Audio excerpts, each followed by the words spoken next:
So this was an Armored Cast I recorded a long while ago, going over Armored Core's competitive history over here in the West, and a bit of the turn speed debate. It was an incredibly fun and insightful conversation with a few players who had been in the AC community since before I was born. Hope you enjoy, and have a great day. Hello and welcome to Armored Cast, an Armored Core 6 PvP Stay the Game podcast, and today I have with me TM Raven. Howdy, partner. God, it's just... You did it again, dude. You didn't have to do it again. Hey, buddy. Oh my god. What's up, y'all? My name's TM. I've been playing AC since 2000. I started with Armored Core 2. Been playing since then. I've put in around 5,000 hours onto Last Raven, mostly online play. I've played AA, AC3, Silent Line, Nexus, Ninebreaker. I've played some 4 and 4 Answer. I have not touched 5th generation, and I'm currently playing AC6, and I love it. I'm also with Penguin DS. I believe I'm saying that right. Penguin is dead. Mike? Penguin, we've killed Mike, Penguin? Where'd you go, man? Oh my no. gosh! Sorry, guys. There you are. What a Hello, start. Penguin. What's My up? toe touched the yeah on the headset. Sorry, guys. Your toe hit what Penguin now? Deuce. Penguin Deuce. Wait. Your toe hit what now? The mute button on the headset. Your That's toe like, hit the it's mute on button? the wire. It's not like my head's not touching my Oh. foot. It's just yeah. I'm Okay, sitting sure. on my bed. It's like you're really Yeah, flexible or but, yeah. something. I actually am fairly flexible, but that's whatever. No, actually, fuck turn speed. Let's talk about that. How flexible are you, Penguin? No. We're not talking about PD's turn speed. We're gonna stick to ACs instead of PD for that. your own in real yeah. life turn speed. Yeah. We'll leave that off the table for now. That's a different kind of podcast, to be honest. So, Yeah, that's but a very no, different I'm vibe. PD. Spicy. I think I started playing AC. Let's see, with the PlayStation Underground disc. So that would have been AC1, like when the PlayStation came out, or whenever the hell it was. I think it was when the PlayStation came out. I played from 1 to 4, and then I stopped for a really long time, and I didn't play. I played 4 for a little bit, didn't really like it, and then finally came back with 6, and I really like 6. So here I am again. I'm glad to hear that. All right, and now we have the most confusing guest we've ever had on the show, Striker, but with a Y. Good afternoon, everyone. Yeah, I'm. This is gonna be a weird one, because your name is Striker and my name is Striker, and that's just no good. I did want to have a 1v1 to decide who gets to keep their name for the podcast, but you play on console, so I can't do that. Well, I play on PC. What? We could have done it then. Oh man. Come Oh, on. it's all good. Settled this. But we'll postpone. It's a killed. rain check. Rain check. But it's not gonna make. Okay, we cannot have a 1v1 to decide who gets to keep their name in the podcast after the podcast is already recorded. We can't do that. That's not. Just you gotta change the description. You'll be like champion of name tournament, whoever it is. Oh my god. All right. Anyway, we're talking about turn speed today because I made a video talking about how turn speed would be bad for the game, talking with some older Armored Core players, Cleric and Royal Sky, and TM Raven left a scathing comment on that video. How dare I? Exactly, talking about how turn speed is actually good for the game competitively and a good way to balance heavyweights versus lightweights and stuff like that. And after playing Armored Core 1 over on Twitch, I honestly hate turn speed. I can't stand it. It is it makes that game feel far clunkier than it had to. I tried playing a heavyweight tetrapod in that game, and I had almost immediately stopped playing. I had to go back to playing a lightweight because it just felt better. It felt so much better to play the game with that. So I couldn't imagine a game like Armored Core 6 with turn speed. It just I seems think so most clunky. people like playing lightweights, it seems like. After seeing AC6 and all the lobbies, people are mostly playing lightweights, even though traditionally heavyweights are more powerful in AC6. I think people just like going fast. That's what it comes down to. Yeah, going fast is fun. And especially in pubs where people don't really play a lot of like try-hard meta builds and stuff like that. Like you usually see those in like Discords and stuff like my Discord. People play a lot of meta, but also a lot of off meta because people there's no tournaments going on right now, so might as well. But you'll see a lot more just like, yeah, this is my fun little dual Harris lightweight build with a Gridwalker, and you're like, okay. And then you bring a shield and they can't play the game. Which AC game were you playing that you said the quad was not turning fast enough for you? Armored Core 1, like the original Armored Core 1 on PlayStation 1. Interesting. It They're was pretty. If I remember right, they turn pretty quick in AC1. Well, I mean, compared to everything else in AC1, well, they're pretty high on the turn, I think. But the reason why I think Interesting. the reason why is because like they just move so gosh darn fast in AC1. Like it was kind of insane how quick you move on the ground. okay, So you can like turn Right. by moving your AC, but like the camera itself, like when you're standing still, moves at like a snail's pace. It just feels really clunky. And I've heard people say like, well, I'm used to like someone in my chat said, well, I'm used to BattleTech, so turn speed is just a thing that I'm used to. It's I guess maybe it's because I'm newer to mech games. Maybe I'm not super down with the idea. But I don't know. I feel like I can't. Well, no, really... I'm sorry, I got to disagree with that. I don't. It's Oh. definitely not BattleTech and MechWarrior turn speed. MechWarrior turn speed is. Yeah, it's like turning your car, and not like a Ferrari or like an F1 or anything like that. Like a Honda or something, like my Honda Accord. It's not that fast. Your 2009 MechWarrior Honda is Accord. really- Don't talk shit about my car. No, I drive a Honda Accord, but I'm not gonna tell you that. I used to. Oh, y'all made me. No, I'm so sad. I used to have a Honda Accord, and it got totaled Bro, Honda Accords rule. because some dummy hit me on a highway, so it got fucking obliterated. Like it was an Oh. accordion afterwards. Thankfully, I wasn't in the car because like it was a whole different story. But there were like 4 people in the sorry. front seat of like a 2-seater truck, and it was not great. That's not good, dude. No, oh, I'm so sorry. No. Yeah, Yeah. my favorite, because I'm a Honda fanboy. So I've only owned Hondas and Acuras, and my favorite car probably ever was like a 2000 3.2 TL. Let's see. We've made it And I 6.5 loaned my dad that minutes car. before we start talking about something that wasn't Armored Core. This is gonna be a Yeah. fun one, guys. I'm excited. This is gonna be Yeah. a good It's one. Armored Car, guys. Armored Car Car. But yeah, podcast. my dad got T-boned Holy in moly. my car, and Oh, it, God. and it totaled the car, and he called me like, Mhm. "Hey, I just got in an accident," and my first question was, "How is my car? Is it still okay?" I'm And he sorry was to like, hear that, dude. That savage. I'm sucks. Savage, okay. And I was like, dude. I didn't ask if you were okay, bro. I said, is the car okay? And That's yeah, messed up. It was totaled. That hurt. That hurt a lot. Poor Uh, car. Anyways, But yeah, Striker, no, I they think. still. Oh, go ahead. Sorry. So- I think Striker. Most of why you think it's clunky is because you're coming off AC6. That is Yeah. true. Yeah, Like I've mean, played older games before. Like I played a lot of Winback back in my day. it's just like it's a thing where when it's juxtaposed next to each other. Like I told you before, I played a month straight of AC6. I went back to Last Raven, my 5,000-hour game, and holy shit, I could not turn whatsoever. My camera felt so sluggish. It felt bad for like the first hour or so.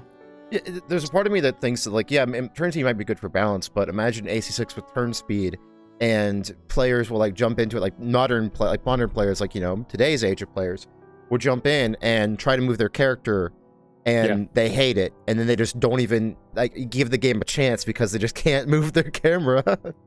Right. That's the So thing.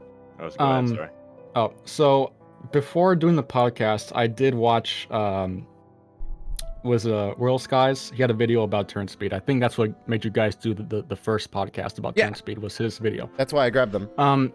There were some things I didn't agree with. But one thing I agreed with was with no turn speed, the game is way easier to get into. So you have a much larger player base that might stick with the game over the long haul. Mm-hmm. If you ever try playing old AC, especially if you're new and play against somebody who's just played for hundreds of hours, it's gonna feel terrible. Like you're not gonna do any damage to them. So it's a completely different learning curve. Playing AC6 versus playing any older AC game. Yeah, and to his point, there's a chance you're never even going to see the guy. Yeah. Dude, Because as you've noted, it's hard to turn. So there's an excellent chance you won't see the person playing. Dude, Right. I started doing the Project Phantasma arena because I'm done with Armored Core 1. I'm trying to play all of the Armored Core games on Twitch at the moment. So I'm just going through chronological order, and I'm on Project Phantasma right now. And someone in chat was like, hey, you should swap to Tetrapod. I mean, you already have the Moonlight because, you played it, you got into Armored Core 1, and I'm transferring my data over. You should put on Tetrapod. You do like a bunch more damage. And I was like, okay, cool, that's a good idea. I did that, and then I got to, I think his name is Slugger or something in Project Phantasma, who's a lightweight with double Gatling gun arms. I can't catch him or turn to be able to shoot him. He's just behind me the whole game, and this is an AI. This is not like another player who's got 1,000 hours in the game. I could not imagine, like, I could not imagine an actual player piloting that AC and just obliterating me. Like, it is ridiculous. There's a pretty typical stereotype we give new people to AC PvP in old gen AC games. They can play for like 1,000 hours of PvE. They can master it, and they can like track the AI bots perfectly. But the second they go into PvP and they fight a person who's very chaotic and random in their movements, it just all falls apart. Like, forget about it. Yeah, we have a joke saying that new players to PvP can't aim up. Yeah. That's how you know whether they fought or not in PvP is can they look up. That's messed up because I actually struggle with aiming up in Hardcore 1. Yeah. That's messed up. even FromSoft kind of knows that too. Like, especially in Last Raven, all the AI that are supposed to be like really powerful, their movement style is they boost towards you, they fly up, they come back down, and they fly up. So they try to stay above your head, because FromSoft knows that, hey, people have a hard time aiming up.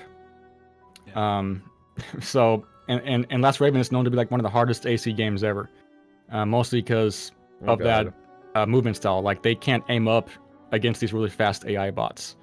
But even compared to those fast AI bots, playing an actual human in Last Raven is probably like 100 times harder to try to track them. That is halfly it's halfly turn speed, but it's halfly just like, well, you can't react fast enough to move your camera up or down. So turn speed's part of it, but also like aiming your actual FCS lockbox, that's part of it too. Yeah, Armored Core 1's I would say FCS that's is so probably the weird. biggest part of the turn thing, to be honest, is the it's really hard to orient yourself around having that what is it, 4 different buttons that control it's look up, look down, step left, strafe right. Armored Core 1 is like left and right on the D-pad is left and right to turn your camera. Like R1 is go up and L1 is go down, I think, when it comes to... Right, exactly. First, I could be wrong about that. So you're talking, what, like 8 buttons to control general viewing and movement before you touch the boost button? And they have that's a big part of why the turning can feel slow, I bet, is if you're used to just going forward and pressing, like on the AC6, right? You press forward and you kind of hold the stick to the left or the right and your guy starts to turn. If that's all you're used to doing, the turning is definitely going to feel super slow in AC1 and 2 and 3 for sure. And they had those same quote unquote tank controls all the way through Silent Line. So like half the AC franchise had that old archaic style of control scheme. Right. Yeah. It wasn't until Nexus they brought dual joystick movement, where you can have one joystick be your camera movement. Oh god, I got a long way to go. Oh no. You have a lot of suffering in front of you. You'll get used to it to the point, I think, at least this is what happened to me. You'll get used to the old control scheme so much that when you actually hit dual stick controls, it'll feel weird. And it's going to be the weirdest thing ever, because like almost every other modern game, you have 2 sticks to work with. The thing is, like, I play Armored Core 6 on like mouse and keyboard. So I guess when I get to that, when I'm just swapping back to Armored Core 6 for like a fight club, or if I want to play the game for whatever reason, because the game's fun, I like it. That's why I do content for it. Like it doesn't actually mess with like muscle memory or anything like that. I'm not pressing like R1 to move my camera up or whatever. I'm just playing the game. I'm pressing Alt to hard lock before I kick and everything like that. And then when you have to aim, you use your mouse, which is exactly 1,000 times better than having to use a joystick on a controller. Yeah, well, I mean, controller players are doing decently well in Armored Core 6 at the moment. I know we said before, I said before we're not going to talk about Armored Core 6 very much because I don't know when I'm going to release this, because we might get a patch today. This is December 6th when we're recording this. At 7:32 p.m. to fully date the video. I mean, I doubt they're gonna fundamentally change that aspect of the game. Just the actual looking around the AC. But I think they'll change the finer points. Dude, the Game Awards. Just ban controllers. The Game Awards. The Game Awards drops like a patch trailer, and they're like introducing turn speed to the game. Amazing. Oh no! It's just what we wanted. Oh no! Oh my god! I really, because like people are saying, and like I am going to stop reading comments eventually on my videos. because good lord, the comments today on the lightweight video are making me lose my mind. Yeah, so I haven't seen that yet. I'll make sure to watch it after the podcast. Basically, I put up a video today where I believe there is actually Need. I think someone commented. Actually, I'm gonna look at the video real quick. Apparently, it's a German name. Let's read some Neat. comments Sorry. so we can talk about. No, them. I'm not doing that because someone just commented. You're not that savage. Darn. I'd be down. But yeah, their name is we're getting really petty in here. Their name is Neat. Apparently, is how you're supposed to pronounce it. They're a lightweight player over in Japan, and they just beat 432 in tournament today, which is insane. So a lightweight in this patch, which is currently 1.04.2 or 0.1, sorry, 1.04.1 is the current patch, and a lightweight player just beat arguably the best player in the entire world, definitely the best player over in Japan. That guy wins like half the tournaments he enters, even more so. Is kind of insane. So people are saying like there's no skill expression in Armored Core, or like, gee, I wish there was turn speed so lightweights would be viable. It's like lightweights are viable. Like lightweights are putting in work in this patch, which is like probably the meanest patch that's gonna ever happen to lightweights in maybe even the history of Armored Core. Just because lightweights just are struggling, but they're not struggling enough where they're not viable. Like Ramen got 9th at the $1,000 tournament. Like that alone is insane. Like almost in prize pool. But there was 30 lightweights in that tournament? Well, yeah, but only one got top 16. Right, so one out of 30? Well, there are actually more, because lightweights are just fun to play. Like, we talked about this before the podcast happened. Like, most people in pubs play lightweight, because lightweights are just fun. Yeah. So if you're looking at it, if you're going to look at tournament statistics, you don't want to look at the ride number, because, like, knock rider legs are the most used thing in that tournament. Like, we have stats and everything for it to keep track of that kind of stuff. And knock rider legs are the most used legs in that tournament. Does that mean knock rider legs are OP? Fuck no. No, just people like to use it. Exactly. I wouldn't say the exception proves the rule. You know what I mean? Yeah, I mean, the exception. Okay, so when you're talking about viability, like if we look at it at like fighting games like that, let's say someone I use Smash as an example a lot because that's just what I know. I was a Smash player since 2015. Axe is like the only good Pikachu. H-Bucks is like the only good Puff. I wouldn't say Puff is unviable only because H-Bucks is the only one representing them. You know what I mean? I mean, sure, but it's like it's just a different sort of environment. And like I'm glad that you sort of related AC6 to like a sort of fighting game environment, because AC6, I'll say this, it breaks the mold in the AC series in that it controls far more like a 3D character action game or fighting game rather than a mech game, because I would say the turn speed actually provides that sort of identity for it being more of like, okay, you're piloting this mech rather than, oh, this is the mech that I've made and I'm playing with it, right? So because that turn speed really delineates the weight classes from each other, and how, like, let's say you have the 3 different legs in one weight class, you have different specificities within that category. Yeah, instead of just raw stats. Like raw stats and the ability to just look wherever you want and like turn, like have your AC automatically turn regardless of your inputs. You know what I'm saying? Yeah. Well, I mean, the thing, I feel like you can definitely balance in different ways, because like just turn speed is only one. Like when it comes to turn speed, when it comes to talking about game balance and stuff like that, there are ways to balance the game. Like honestly, if Burzel gets a nerf next patch, lightweights are going to get such a huge boost, it's insane. Because the big issue right now is like lightweights can kill you in 2 staggers, because Vantos are super strong, Slicer is super strong, and BVO, which is Basho, Viento, Ocellus, is just an incredibly good combo. And then like you can kill a heavyweight biped in 2 staggers. You can do that. The issue is that you'll get their pulse armor popped, and you'll probably be forced to pop your own pulse armor, and then they can just leave and run away with Burzel because they're faster than you. Even if they have like 30k more weight than you, they're still faster because Burzel is insane. So then, like, if let's say you force them to pop their PA, or you pop your PA and then hope to, attack them, and you take advantage of your PA because you got them to pop theirs first, you're just gonna waste your PA because you're chasing them the entire time, because they're like, I think like 40 units faster than you, which is insane. So the reason why lightweights are struggling right now is not because they're, like turn speed doesn't exist or something like that. The reason why lightweights are struggling is because they're not faster than heavyweights in a game where your speed is tied to weight. Burzel, is just so gosh darn good that it's carrying lightweight speed so much that it's ridiculous. Well, the thing is, it's like there's very little differentiation between, like you don't have any more advanced movement technique that you would have had in the older games to match that sort of speed threshold. Because, like, for example, with assault boosting, just as a default thing, when you assault boost, you just immediately hit your top speed after that little, charge up animation. When unlike, say with 4, you can overboost and you can also chain in the middle of that and create a lot more speed as you're already doing all these different techniques to catch up with your opponent. Well, with you can this game, it's different.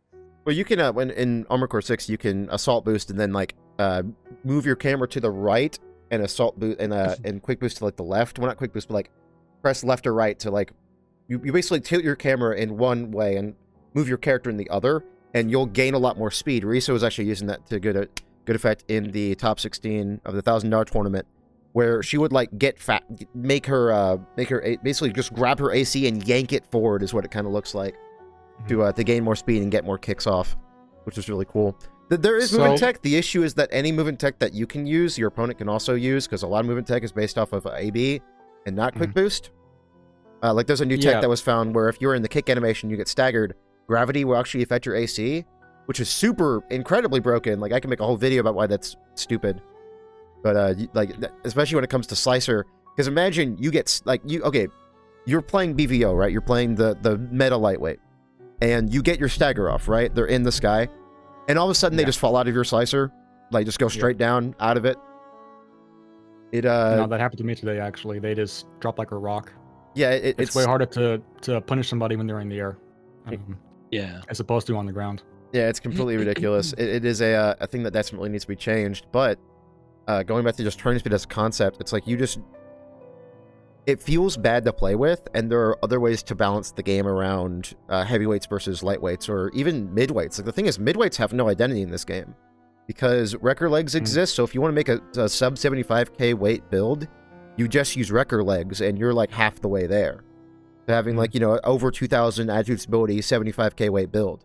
I made a build that was under 70k, which had 2,164 attitude stability. It's like it is. I have a bot like that. I think it's 7,400 weight, and it's 2,160. Like basically gouged out stability to the max. It has heavyweight stability, but it travels like a midweight. Yeah, it's just kind of ridiculous. I feel like lightweight, heavyweight, midweight doesn't exist in this game anymore. It's mostly just like Knock Rider legs versus Desert or versus stats, high stats. Like high stats, like high movement versus high stats. It's basically what we have in this game. Because there is not really a lot of. When you say that, comes to it. Do you mean like with respect to what is controlling the meta? Is that what you mean? Yeah, with like when I'm high talking speed about meta versus high stats. Yeah, when I'm talking about because my channel is mostly about tournaments and the game and that like competitive scene and stuff like that. If I'm just going to talk about what's winning tournaments, okay. Exactly. Like so what's winning tournaments right now okay. is heavy bipedal shield. That is currently the best build in the game in the meta. That's what 432 plays, who's the best player over in Japan. That's what Disco plays, who won the $1,000 tournament. That's what Risa plays, who got really far in the $1,000 tournament. Like the only people who are not running heavy bipeds with shields is Hawami, who's an incredibly good player who's running wheelchair with shield, and Tiku, who's running double Morley, which is like a cool anti-shield tech. Because even if you parry it, you're still taking like 80% of your stability bar. Because good lord, double Morley is kind of ridiculous up close. Well, we could probably go back to, because I rewatched some parts of the last video or last podcast about the subject. I think you made a comment, something to the effect of that heavyweights and tanks they weren't viable. That was not my comment. That was somebody else's comment. Was it you or Royal Skies? I don't recall. I am not an authority on that subject. I cannot say that because I don't really play a lot of the older games. Yeah. So that prompted my long comment on your last video, which you read, which prompted this podcast here today. It was Cleric, who is an old school AC player. He's a veteran. He was in the Midwest scene here in the States, and he would do in-person tournaments with the Midwest crowd, and he is historically a fan of heavyweights. So there might be some bias there where he's a he's a heavyweight guy, and he's like, oh, my heavyweights haven't been good at all in AC, which isn't the case at all. And we can go game by game why that isn't the case. Go for it. Tell me all the honestly, just lay out all of the so builds that have. What I'm interested in builds that have won tournaments, like actual like not in person events, but like it could like not just in person events, but just like events in general. Like because okay, yeah, I might be able to help with that. Yeah, that's why I brought PD on here, because he is right a veteran who's played in California in person tournaments for the longest time. So take it away. Yeah. So the big tournament back in the day for the West Coast was called Master of California. It was like a once-a-year tournament, I think, over in Cal State Fresno. And the first one was AC2, and I think there was 4 MOCs, and it was AC2, Another Age, AC3, and Silent Line. Yeah. And so the winner for 1 was a heavyweight using only a Kurosawa. It was piloted by my buddy Oliver. And the person who took second place was also a heavyweight using a grenade rifle, and it was I think it was actually Oliver's cousin Dante, and I think it was like the vertical missiles or something from that game. I forget which missile launcher. It was like a double missile launcher. I don't remember how other heavyweights did, but 1 and 2 were heavyweights. Most importantly, 1 was a heavyweight. The guy who won. And the guy was otherworldly, I'll give you that. But, I mean, you know, the heavyweights were doing just fine. In Another Age, the meta basically revolved around heavy reverse joints, in at least stateside. The VAT heavies, exactly. The VAT. Yep. The most dominant design in the game was basically just rock head, rook core, PEM arms, I believe they're called, and the VAT legs, and then one of like 3 weapons, and then you put on whatever missiles you felt like putting on, and then you just ran over people unless you ran to another VAT heavy, and then you were in a real fight. The winner of that tournament, I think it was Oliver again, but he was in a lightweight using a Kurosawa, and then second place was a midweight, right? Yeah, it was Angelo, I believe, with the machine gun arms, and then I think the rest of the way was peppered with VAT RJ heavy RJs. In AC3. The winner of MOC 3 was Oliver again. He was really dominant, by the way, back then. Good lord, yeah, it sounds like it. Striker. He was incredible. To put it plainly, as a player. But he just ran people over. I played with him regularly, luckily, so I got pretty good practicing. What's funny is his brother Watcher was also dominant, probably the second best player during that time, and they were brothers. Yeah. Usually, when you have 2 brothers playing AC together by themselves, they're not very good because they don't have very much competition to play against. But those 2 were a different story, and they had SoCal to play with as well. Mm-hmm. Yeah, they were nasty. Mm-hmm. Yeah, the for MOC3, second place was a heavy tank that Watcher used, and then the winner was a heavy, like a defense gouged midweight using only a Kurosawa, which is Oliver, because he only uses a Kurosawa for tournaments, generally speaking. It was just like his thing. He just wouldn't use any other weapon except one gun. And wait, okay, so in Armored Core 1 it made sense because Kurosawa was insane. Like in 2 and 3 he also just used one Kurosawa? In 2 it's just as strong as in 1. Especially because 2 has maybe more significant balance issues when it comes to guns than like Master of Arena. Yeah, there's like Project Phantasma is a complete mess. Yeah, there's like 4 guns in AC2 and AC2AA that are worth using at a competitive level. That sucks. Yeah, it's kind of disappointing, but he was in AC1, well, Master of Arena anyways, maybe not AC1 and definitely not Project Phantasma because Finger was real bad, but the Kurosawa is like, yeah, it's the best gun. In AC2, same thing, Kurosawa is the best gun. AC3, it's one of the best guns. That's probably even trippier that he managed to win MOC3 with just a Kurosawa, because that AC3 is when they finally introduced the left-hand guns, and he still was just like, nah, I don't need another gun, guys, come on. Oh god, I'll prove it. I'll win another tournament. Yeah, and it's like, all right, man, look, listen, man, and AC3 is the game with like demigod. Tons of defense too. Yeah, that was actually, it was a huge problem at the beginning of the competitive scene in AC3, as what was it? We had to ban the shield, if I remember. Was it solid shields? Is that what was in that game The that you could put on, or was extensions, it yeah. energy shields? No, The because extensions, right? Watcher used the shield, the arm shield on his tank during the Oh, that's right. finals. The arm shield was okay. It's the extension one was kind of bad, if I remember right. I don't remember anymore. Yeah, I know that 'cause the you solid could- ones in Silent Line were bad. We pretty much banned them, if I remember right. Yeah, you could gouge defense to the Yeah, 'cause- point where like machine guns and rifles barely took anything off your AC. That's Yeah, insane. you could get grenades that only do 150. And that's not like basically the hardest hitting thing in the game. Could you imagine throwing a grenade at Yeah. an AC and it just ricochets? Just pops right off. Oh my god! Yeah. Imagine, Oh, like, man, yeah. dude. I'm thinking of like the Majestic or something. You shoot that at like a board as a tank, and they take like 2 damage. Yeah, and you see a -100 pop up in the bottom, and you're just like, oh no, Oh I'm god. gonna run out of Majestics before I even hurt this guy. Yeah, that you could do that in those games, so we had to have rules in place to control it since we didn't have patches. But yeah. So MOC3, the second place person was a tank, a huge tank, and I want to say 4th place was also a really good tank, and tanks were really well represented in AC3, and MOC4. Oh, that's right. I forgot my boy. He in MOC3, the 4th place guy, not the 5th place was Cobell was 3rd place, right? TM, do you remember this? I'm racking my brain. I only He remember ran the a top tank. 2. He was 3rd. Okay, yeah. I do know your boy Uh, Franco ran like the ungodliest gouged. He ran he ran a RJ. heavy with the plasma and the orbits, and he took 4th place, and Yeah. that was MOC3. And in MOC4 he ran a heavy RJ, and he took 5th place, I believe. Wow. And I want to say, let's see, MOC4.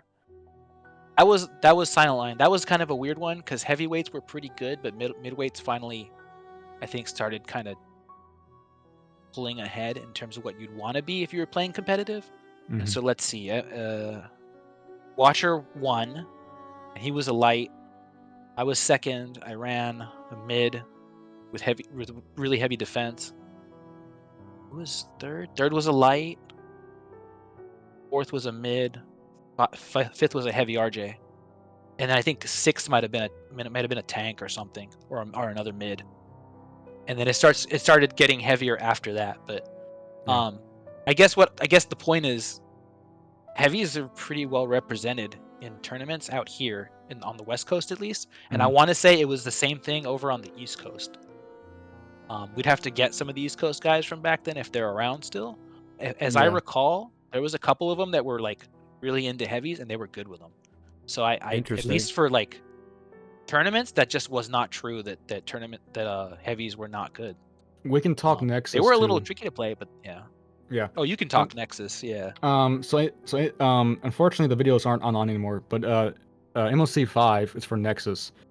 The winner there was right, yeah. Achilles. He had a heavyweight with FA legs, an EO core, grenade launcher, arm gun, and a sniper rifle, left arm gun. Yeah, it was Worm or something, right? Yeah. He Yeah. took 1st. 2nd was a quad, a lighter weight quad, but in Nexus and Ninebreaker, GL and especially GLL, the 2-shot grenade launcher was ridiculous. Because in those games, your AC's hitbox was humongous, so things hit you way easier, and also the spread and velocity of the guns was just sky high. So a lot of weapons were very much like hit scan, so to say. So to kind of get around that, people gouged their bipeds out for defense. So they would use the FA heavy legs on most of them. So defense was the name of the game in Nexus and Ninebreaker. Last Raven, it's a bit different. Last Raven is like the complete opposite. So nothing hits in Last Raven. They shrunk the hitboxes of the ACs to be more accurate to their models. So now in Last Raven, you can like twitch in the air to dodge shots more easily because your hitbox is smaller. That's cool. Velocities are the same, but spread values are higher for most guns. But still, the name of the game in Last Raven is to gouge out as much AP and defense, especially AP, because Last Raven, the strategy there is to get the AP lead, have more AP, and play defensively, where you can more easily dodge shots than your opponent who has to come in and attack you. They're at the disadvantage. They can't dodge as easily doing that.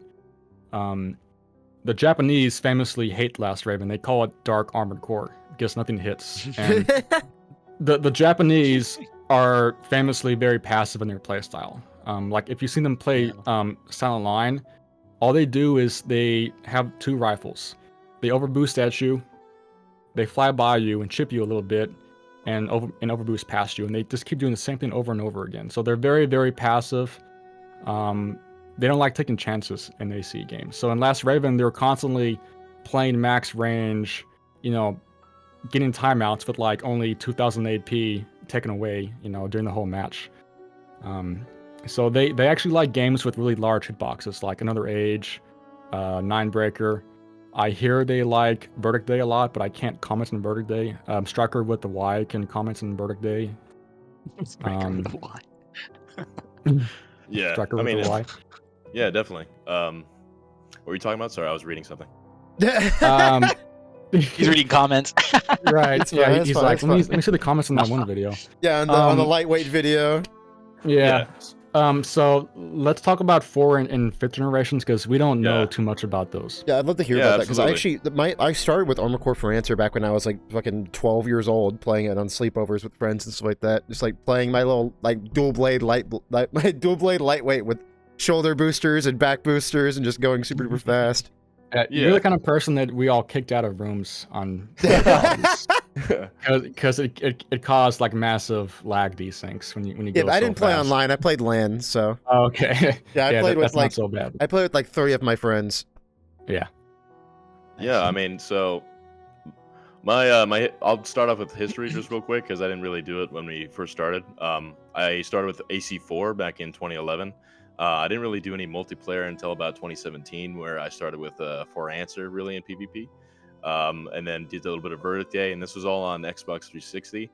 My main PvP experience mainly comes from emulator. As our PCS3 has improved, we've recently got a lot of awesome changes to where we can finally have For Answer matches playing at 60 FPS and just really smoothly.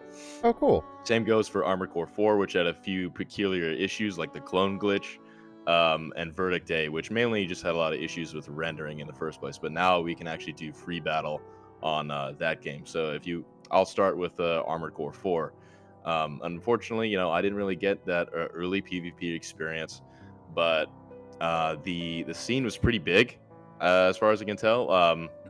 Because there's records that are kind of spotty, because you kind of have to go hunting on Japanese websites and stuff like that, and look at old forums and stuff like that, and old journal blogs about the tournament scene. But like a big prominent example of, for example, Armored Core 4's competitive environment, they had what was called the Armored Core, I think it was Armored Core Battle Arena 2007. And I think From Software hosted it, and they had like something like a 200 million yen prize for the grand prize. And the what's interesting about that, especially in reference to the turning speed thing, is that the finalists were tank players. Oh wow. But that's okay. I just okay. So 200 million yen is what you said, right? Yes. That's 2,000. That's what. Okay, so unless I'm stupid, but 200 million yen is $1 million. Is that real? Is that true? I was going to say 200 million yen. I think that's, they have a currency 200 million yen is a lot.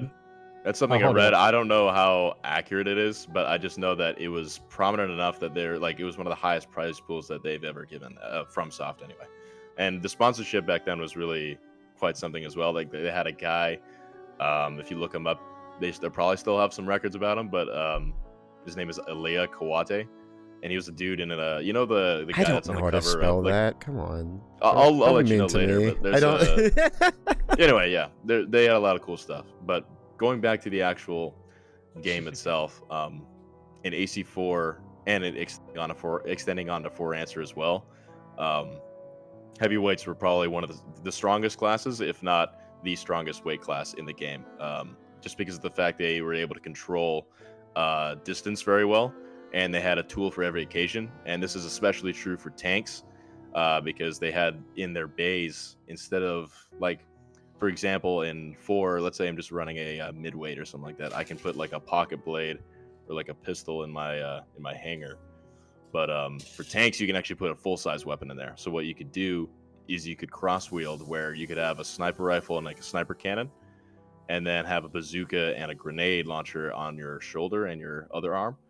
And then let's say somebody's really getting on you and is getting real close and using their movement to their advantage to take advantage of your tank blind spots. You could actually pull out two like really hard hitting, fast firing rifles and just kill them.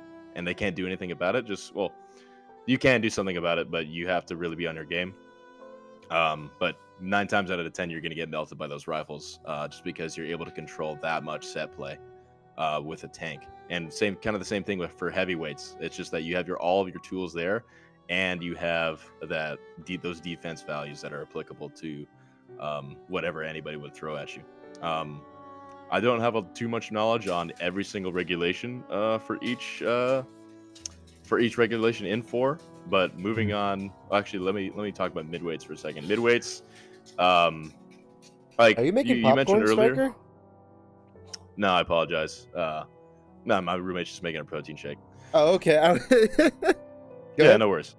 But yeah, when it comes to different weight classes, like for example, it's always been this way, so almost. Like lightweights, they're risking a lot more to get that extra speed, and so obviously heavyweights have that counterplay, but like the balance is there because each weight class has their own tools to rise to whatever occasion they need to. It's just that depending on what happens in the match, certain players will have to work in certain ways harder to achieve what they need to than others. So like, for example, my counterplay, if I were playing a heavyweight against a lightweight, like let's say I'm on the map Collapse City, where it's like a desert map.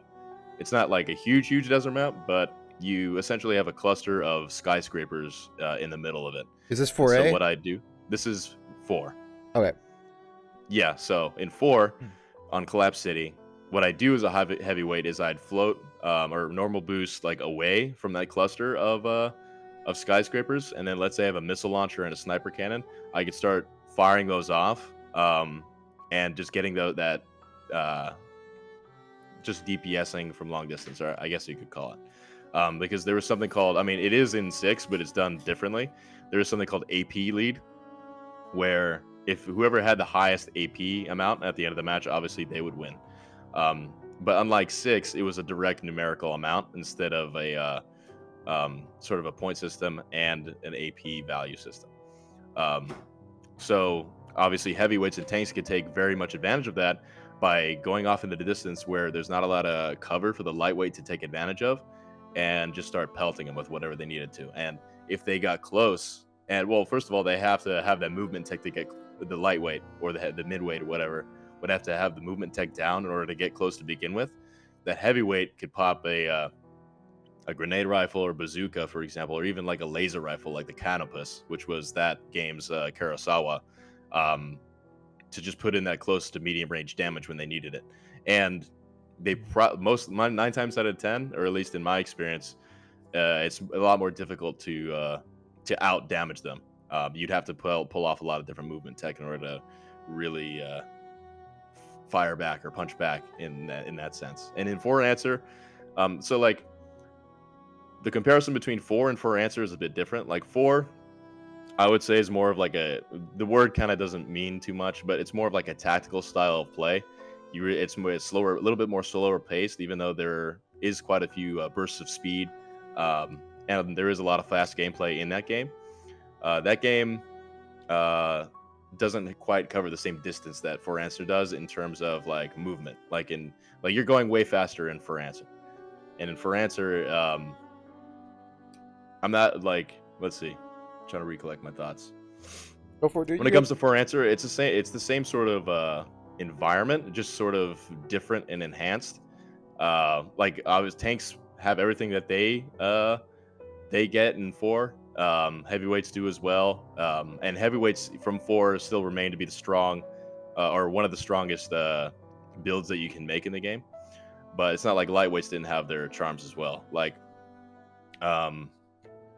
yeah, it's like really with 4 and 4 answer, obviously there's a lot of different niche things that different weight classes can do, but each weight class has their own tools to deal with different situations as they see fit. It's more so that I would say 4 did have not a bias, but 4 had a really strong emphasis on the strength of heavyweights and tanks, just because of when it got to regulation 1.6, that's when it kind of cemented that sort of meta. And yeah, I'm trying to think. So yeah, So basically, what we're saying is that heavies and tanks were well represented basically from AC1 days through AC4. yeah, like if you notice in Yeah. Master of Arena, they had a Project Phantasma tournament, and all the like top rankers of that tournament they actually put into the game as ACs you could fight in the EX arena, and the third top player is a tank player. Oh, there you go. Yeah, what, that's what was the top 2? Top 2 were lightweights. Okay. Well, like light midweight kind of crosses. It was AC1. Yeah, but was a bit they were weird. allowed to use plus, right? In those tournaments, if I remember right. I don't remember, so I'm not going to So- comment on that. Yeah, I think they did. Right, So plus my is, question is, it lets you play past the weight gap. my question is, so heavies have always been good, like throughout Armored Core's history. How good have lightweights been? Is it like the same story that we have now in Armored Core 6, where like lightweights can be good, but they're like just overshadowed by heavies? Like, is this just a par for the course as far as Armored Core games go, like Armored Core 6 right now, or?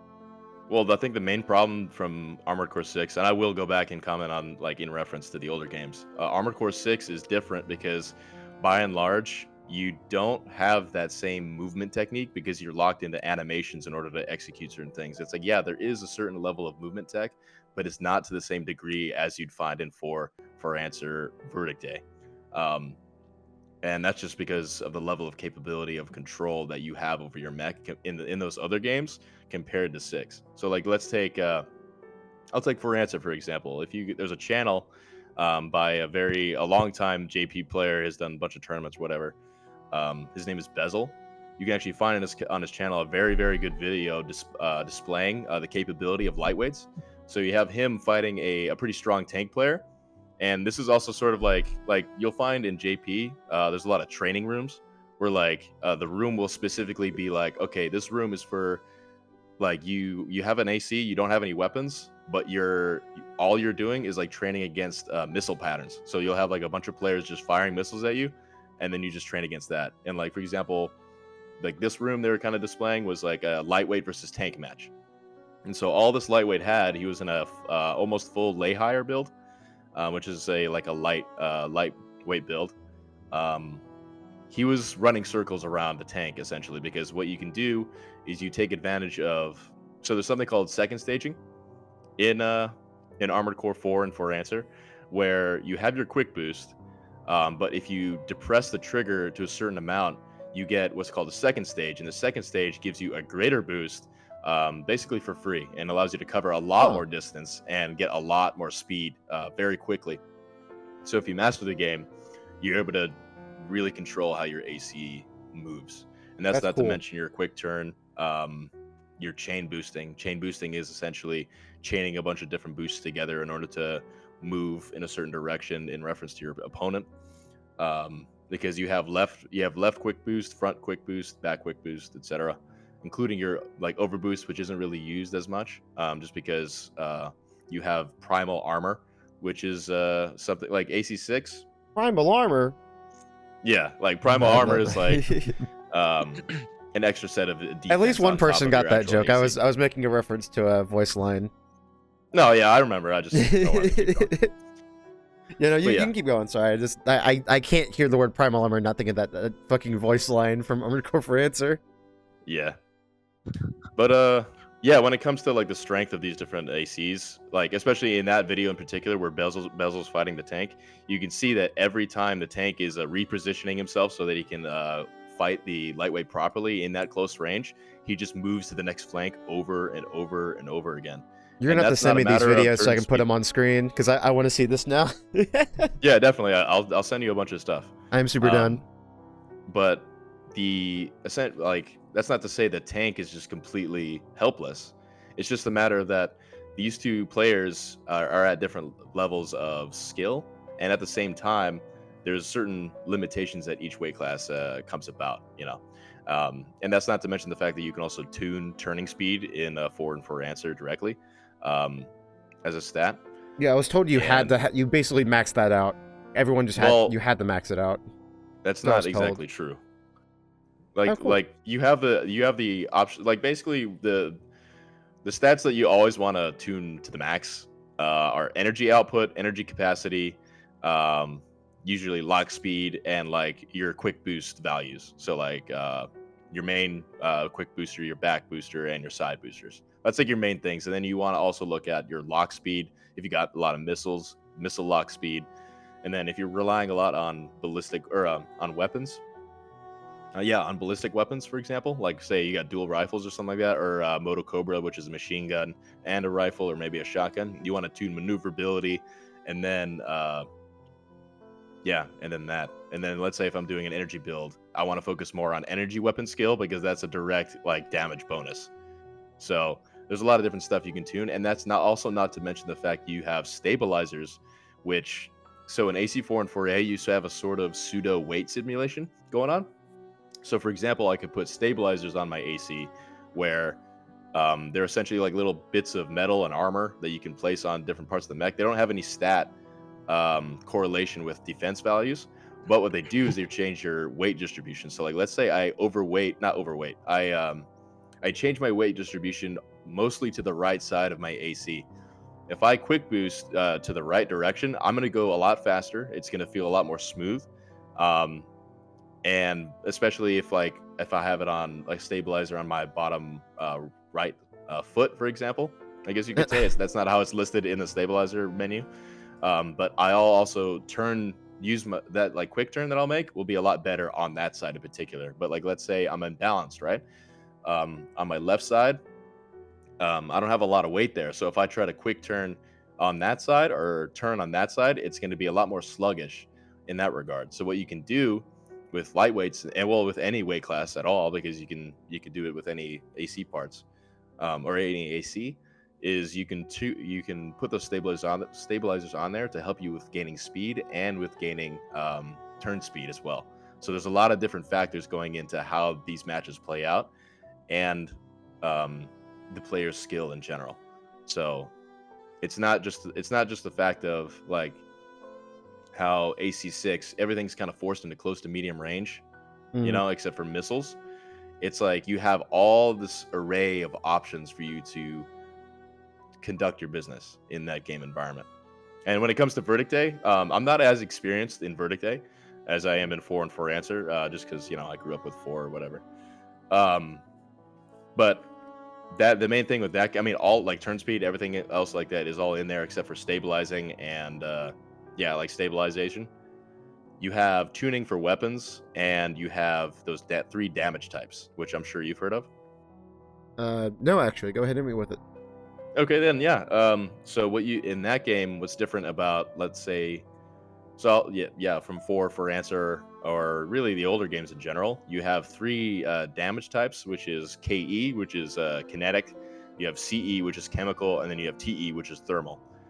Thermal primarily is regarding like plasma and laser weapons. Chemical is mainly relying on like battle rifles, heat cannons, etc. Stuff like, it's essentially like, imagine a sabot round from a tank. You know what I'm saying? And then KE is just your bread and butter, like sniper rifles, Gatling guns, etc. And so your weight class, your weight class was also kind of determined by sort of how you wanted to build your AC in terms of meeting those damage thresholds. So, like for example, if I fire a rifle at you, this is just like a basic example, not getting too in the weeds of stats. Like if I fire a rifle at you and you have a certain amount of KE, I'll hit ineffective. I will still do damage, but at that point, I now have to rely on just raw DPS at whatever ineffective level I'm firing. Okay, yeah, I have heard of this before. It's basically like you can make yourself almost immune to one damage type, or something like that. Like you can never make yourself immune to every damage type.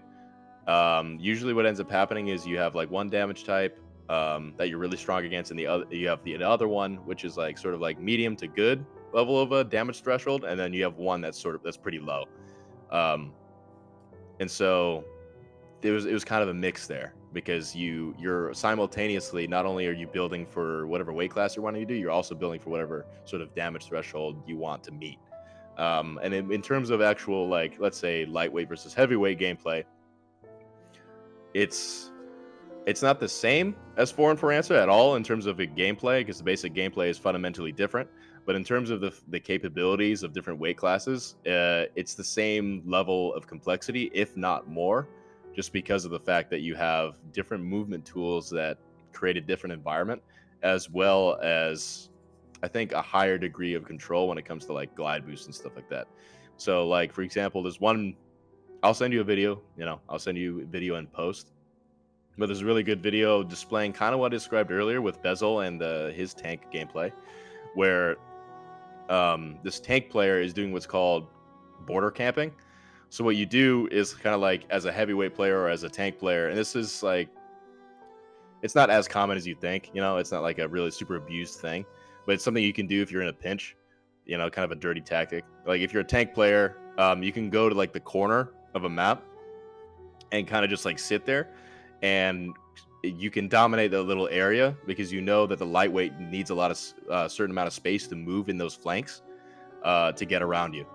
But what you have is in Verdict Day is you have glide boost, and in glide boost with your stick, you have a very fine movement of control. So what this guy was essentially doing to avoid the tank fire while trying to not like throw himself out of bounds is he was like making figure eights with his glide boost. And glide boost is essentially, think about it like weird. Think about it like assault boost, almost, or overboost, except it's exclusively a horizontal movement. And yeah, it's a better, like, you don't have normal boosting in Verdict Day. You have wall jumping, you have quick boosting, and you have a few other things. You also have an actual booster toggle, which you don't have in AC6, which is cool because you can use that booster toggle to rapidly decrease your altitude. But anyway, what the guy was doing is he had a dual shotgun lightweight build where he had to play, and this is a Japanese player, he's playing very, very, very carefully in order to not throw himself out of bounds and getting every single one of those hits so that he could actually kill the tank, because all the tank has to do is really just hit him a couple times and he's done. But the fact that he had such a mastery over that movement in that occasion, he was actually able to defeat the tank player, even though he had all the cards stacked up against the lightweight player. And just in that same vein, heavyweights and tank players, if they catch the lightweight making a mistake in that movement, then the lightweight's done. Like, all this is really to say that 4 for answer in Verdict Day, I don't really have a lot of experience with 5 at all. But when it comes to those games in particular, and really the Armored Core series in general before 6, with varying degrees of accuracy on this statement, you have all the tools necessary for each weight class to succeed. It's just a matter of how much time you've put into playing and how much skill you have in reference to the other player's skill, and how you're able to use those tools that are given to you within those quote-unquote limitations that you have with those builds. Like lightweights obviously are lighter in defenses, but tank players don't have the same movement. It's just a yin and yang almost. I kind of talked for a long while and kind of rambled a bit. No, that was great. Like I did actually very much enjoy that. That was fucking cool. Because like the thing is, like, as a person who only really knows 6 competitively, like I know a lot about 6 competitively because I do tournaments, I do commentary, stuff like that. It's fascinating to hear that like stuff that I've heard about these past games is just straight up untrue. Like that heavyweights were viable the entire time. And honestly, what it sounds like to me is that it's not turn speed that's making heavyweights dominant. It's the fact that like there's not a lot of movement tech in this game because you're locked into animation so much. Exactly. Now there is more movement tech that happens every single day. Like there's triangle boosting, which is a tech that Japan started using a lot. We're starting to adapt it more over here in the West. Basically, where like you can like cancel an assault boost with a quick boost in like a weird way, send your AC at like an odd angle, stuff like that. Like there is movement tech in this game.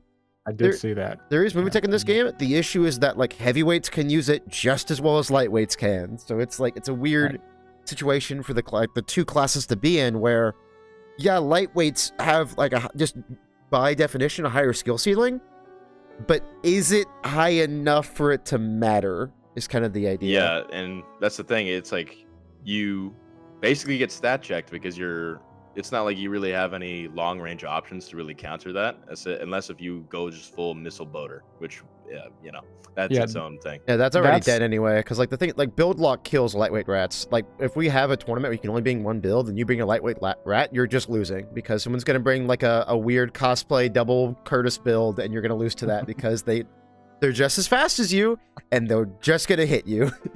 Yeah, That's there's no why real Disco there's no broke real out the build diversity. RLUS. What's up, TM? Like y'all both talking over each other? That's why Disco broke out the RLUS, a heavier rat, essentially. Yeah, because then they wouldn't Um, lose to like I have a Harris. I think my biggest issue with AC6 is the soul boost and just how Yes, I linear agree. it is.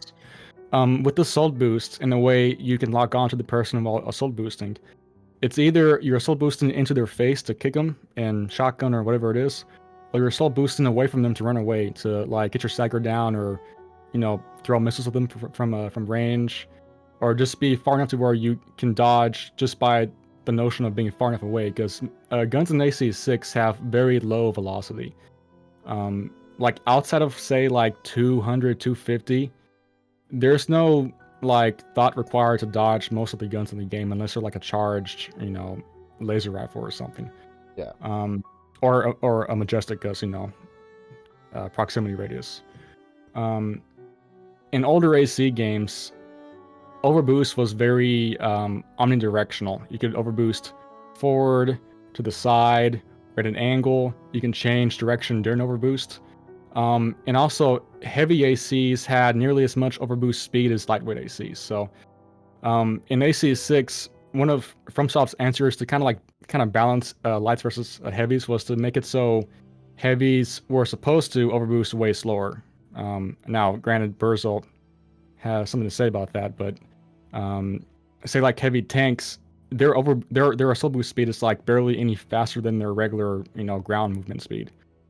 But take like AC3 or something, a tank can overboost nearly as fast as a lightweight. But because it's so omnidirectional, you In have 3? this, or like Silent Line, or just like any older AC game, it's like No, they can't. No, an EOS, it's EOS in Silent Line, right? In AC3, Yeah. Silent Line, the Mirage overboost is, I think, it's EOS. Yeah, it's not going as fast as the light. Okay, like a ray? yeah. The ray in No. that game was like top speed, right? Like 850 or something. Oh yeah, it was crazy fast. But crazy. yeah, the EOS was not going because it was weird in AC3. The overboost speed actually does go down based on the weight class. I think in Nexus and On that changes, because I want to say that the EOS equivalent in Last Raven, its overboost power is the highest in the game, right? Yeah, I'm it is. remembering right? It's the max. Yeah. Yeah. In Silent Line, it's the opposite. The bigger the core is, the less power the That's right. Yeah. the overboost gives you, if I remember right. Okay, so And the crest I was ones tend to be thinking, less than the Mirage.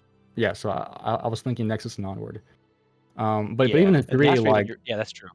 but even in 3, like say a tank in 3 is going to overboost way faster than their regular ground speed, whereas in 6, a tank is assault boosting at like 280, and they're on the ground moving at 280. Like there's barely any difference there. I mean, you can use kick tech to shore that up a decent amount. Yeah, you can be in the air kicking. I think you go like 500 something momentarily kicking. It's ridiculous. It's really funny. We even saw Hiwami use that a couple times during the tournament. Oh yeah. A wheelchair Yeah, in kicking in the air. AC3, a tank's just plain not boosting on the ground. You're just rolling around. It's true The because the whole defense time. is so high. Yeah, well, I don't think you can't boost, right? Or you can only if I remember right, you can only roll. You have if you start boosting, you're you rolling take off or the ground, right? Or you're boosting in the air vertically, or you're Yeah, or you you're leave overboosting. you leave the ground when you start boosting, so Yeah. you can't. Yeah, you go slow. You basically can't move in a tank with the regular boost movement the way everybody else does in the original games. You have to use in 2 and on the overboost, and but they were still really Also- good. Tanks were great in those games. Well, in mostly grenade rifles grenade launchers in those games were scary. Like the actual projectile is this huge fireball that's like probably 4 ACs wide. There's no dodging that if it's anywhere close to you. And the thing with the tanks in those games, like what makes them unique is that they can use cannons while in the air, which is a huge advantage. they won't lose lock on you if they're flying in the air with your cannon. So they have more time to lock on to you with their cannon, and the cannon just does absurd damage. It's very accurate.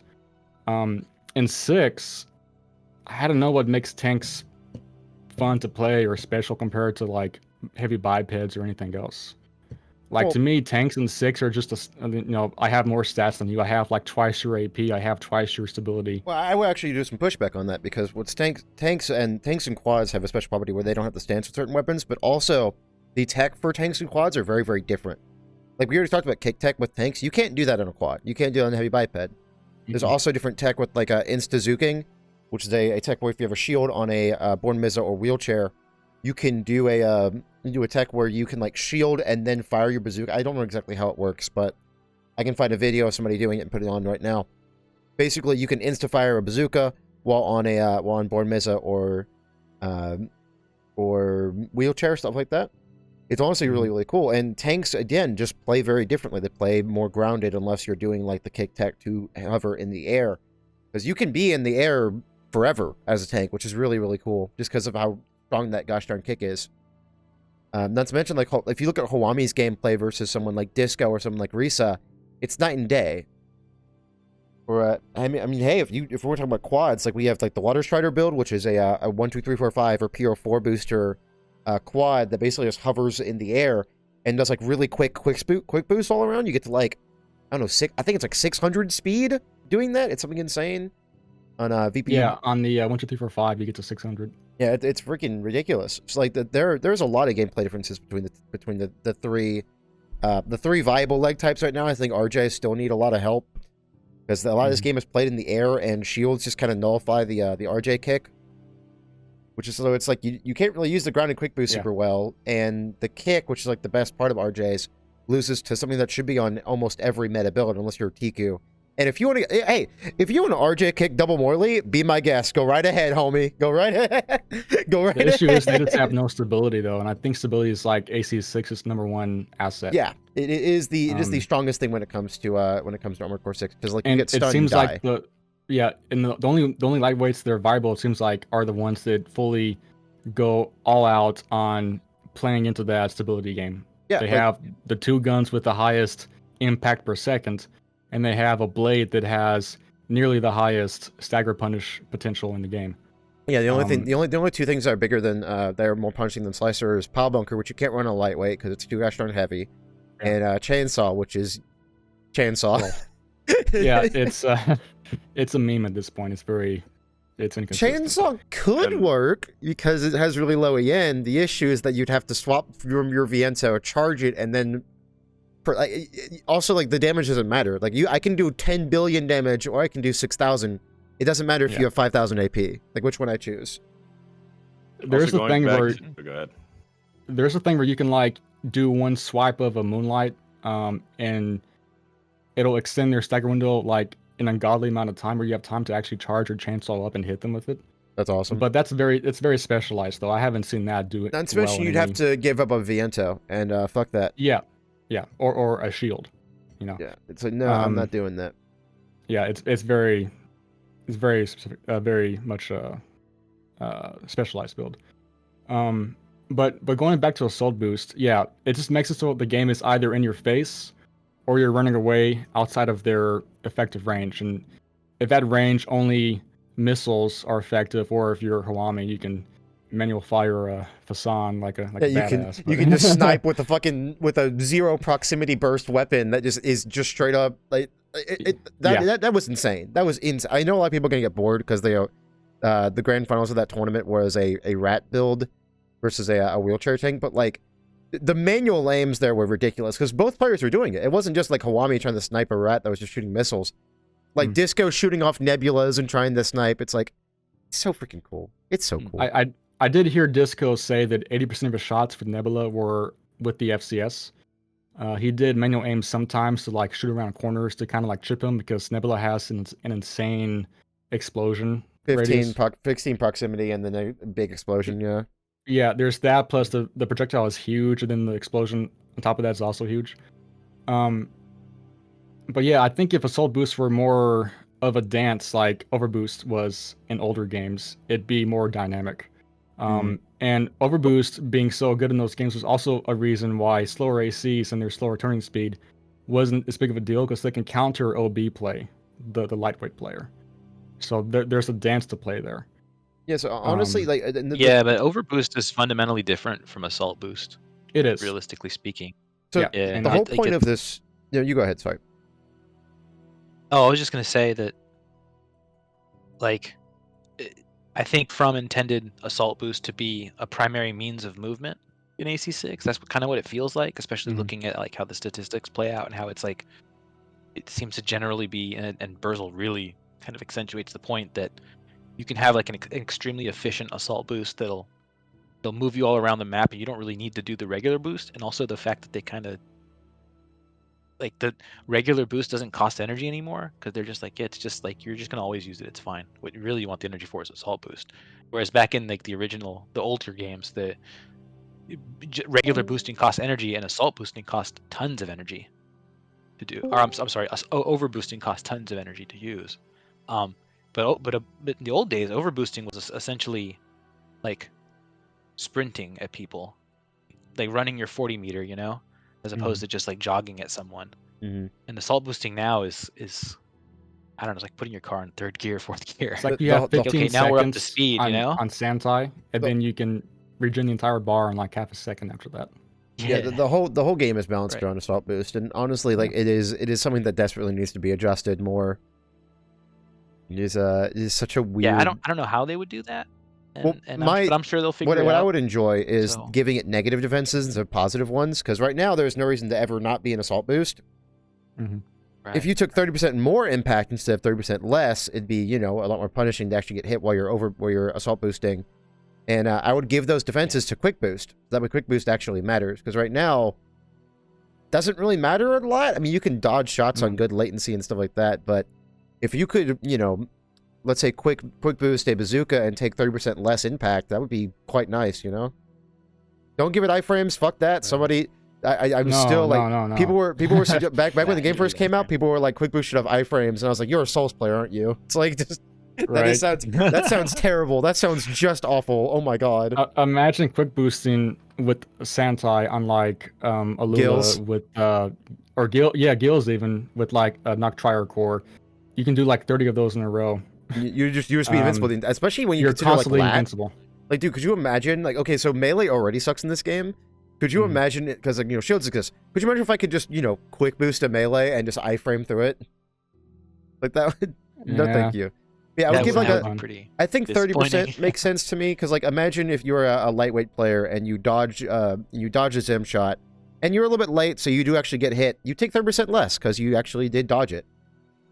Yeah.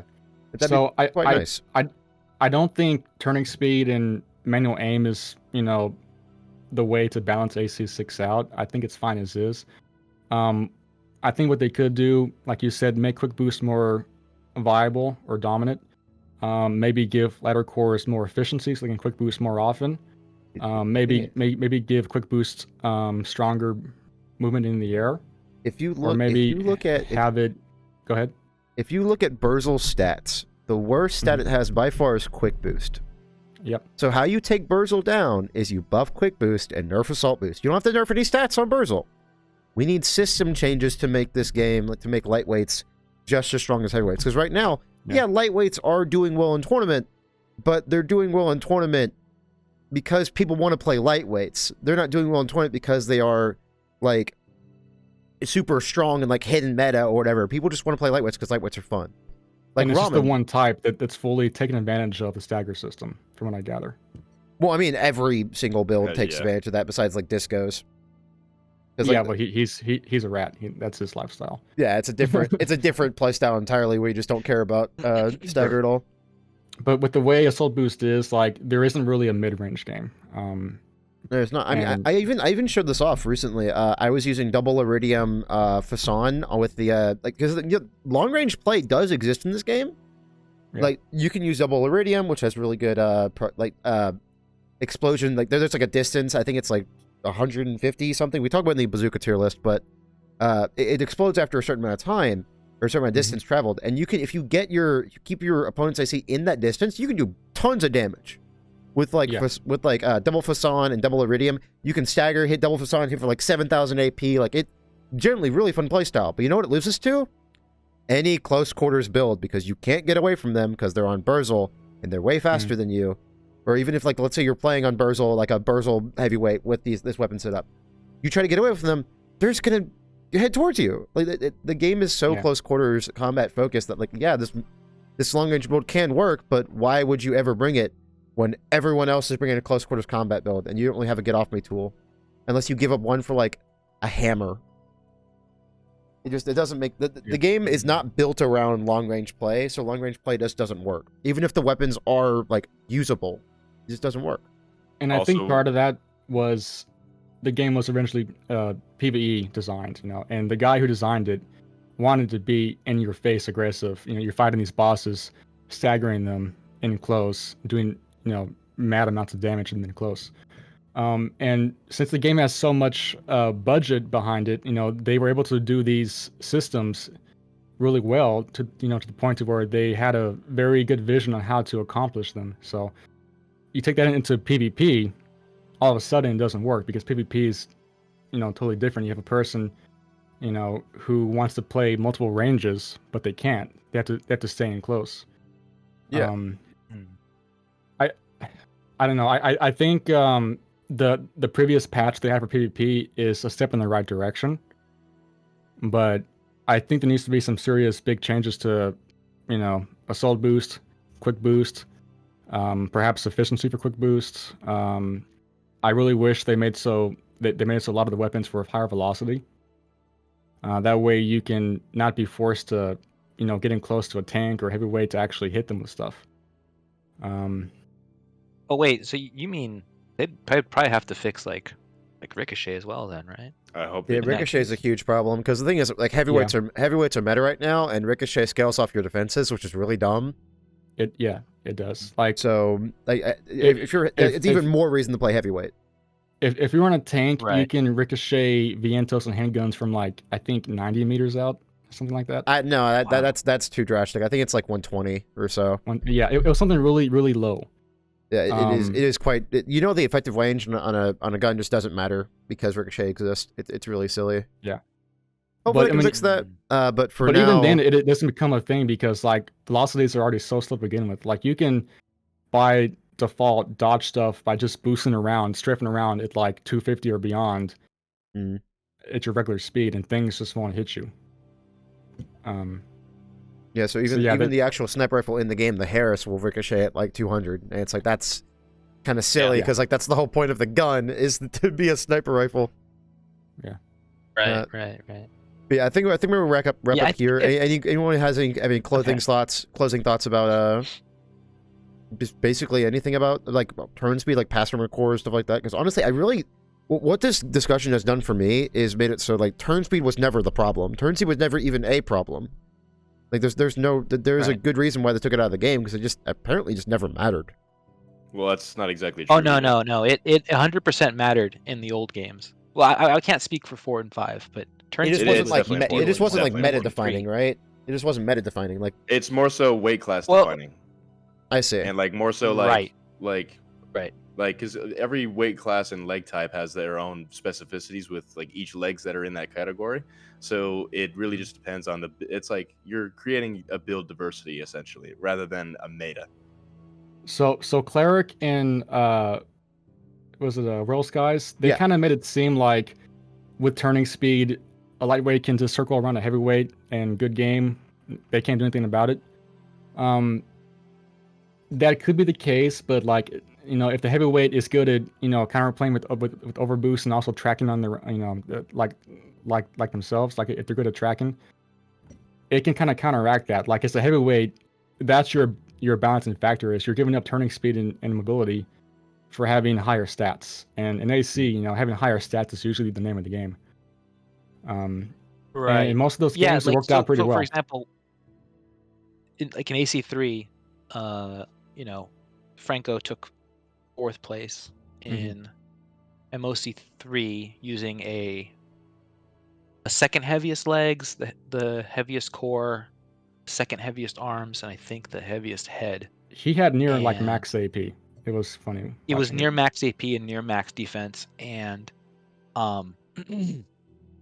basically nobody could really flank him that easily because he was so good at doing button hooks with the overboost. Yeah. And he had pretty good lockbox control, and he was pretty good at controlling his altitude.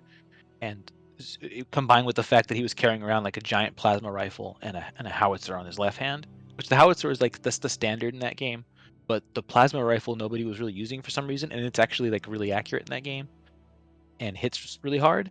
And so he would just time his shots really well, and he'd keep tagging people, and he'd shred them. And I mean, he got to fourth, and that was a pretty big tournament. So he and lots of people showed up using heavies that were good. I know that like in AC3, I think my second or third best robot was a heavy, and my like third or fourth best one was probably a tank, and then in Silent Line, same thing.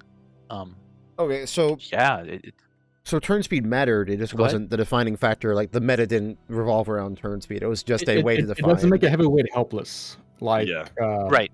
the previous podcast kind of alluded to. Right. With Right. overboost and with how good you are at tracking and counter and like counter positioning their higher mobility lightweights, like it became less of a factor, but I see. it's still a thing. Yeah, the best way to think about it would be that turning speed was a consideration, like in combat. Like if you look across the battlefield and you see a heavy AC, you're thinking, okay, I'm probably turning faster than this guy. That means I can try to get angles on him. Okay, so it You know what I wasn't mean? like to it wasn't try like to a meta. dodge the lockbox, basically. It was just okay. So that makes more sense to me. So it wasn't a completely okay. So it wasn't. Let me collect my thoughts for a moment here. So like you don't feel helpless if you're lower turn speed than the other person. It defines your usually, capabilities more yeah. than it does defining like if I drop as a lightweight into a tank match in 6, it's like, oh well, I'm fucked. Yeah, Right. it does feel like Kind that of, sometimes. yeah. but it was more. It can feel like what that you were talking about was like it's more the tech that lightweights could do versus just taking advantage of turn speed. Well, when so much of the game is tracking your opponent, then the actual mechanics of turning slower doesn't matter as much. And again, Wait, can you expand on that? Because overboosting I'm not sure I follow. overboosting is very dynamic. It's not linear. So you can like overboost the side and back. Like you said, you can hook overboost to counter their play. If tracking wasn't as how can I say it? If let's say if tracking wasn't as like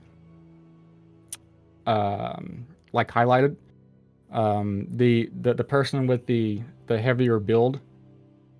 Actually, I don't know what I'm trying to say. I'm getting lost. I think I know what you're trying to say, and Yeah, I think what you're trying to say is that turning speed matters in those older games because it directly correlates to how well you can control the lockbox, because it does. Yeah. And Yeah. and that's a big part of why like with heavies,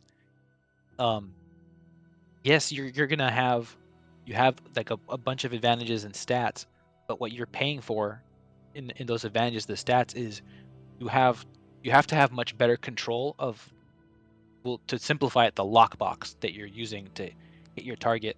And what that ends up expanding out to mean is I have a slower turning speed on the machine, so that means I have to think a little more about how I'm moving ahead of time.